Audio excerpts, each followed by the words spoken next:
Present perfect tense. What is a perfect present tense?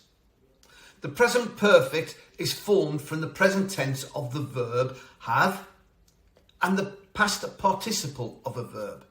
Okay, when should you use the present perfect tense?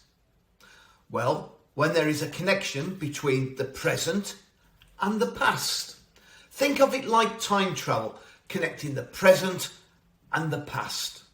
Examples. For something that started in the past and continues in the present.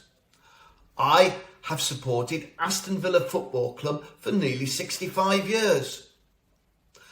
He has lived in Birmingham, England all his life.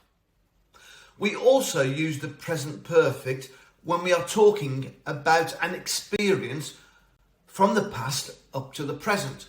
For example, I have seen the film The Founder about McDonald's before. I have played basketball ever since I turned 22. I have written a book and now I'm working on another one. Have been and have gone. Have been and have gone. You use have, has been when somebody has gone to a place and returned. Examples. Where have you been? I have been to the corner shop. Have you ever been to Birmingham? No, but I've been to London. But when somebody has not returned, you use have and has gone. Have and has gone. Example. Where's Shrek? I have not seen him for weeks. Shrek has gone to Wales for a week. He'll be back tomorrow.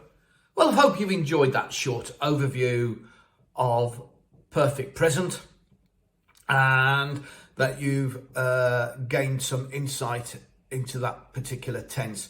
I will be covering the other tenses further down the line, and hopefully you will enjoy my idioms of the day as we go along. So I'll see you on the flip side.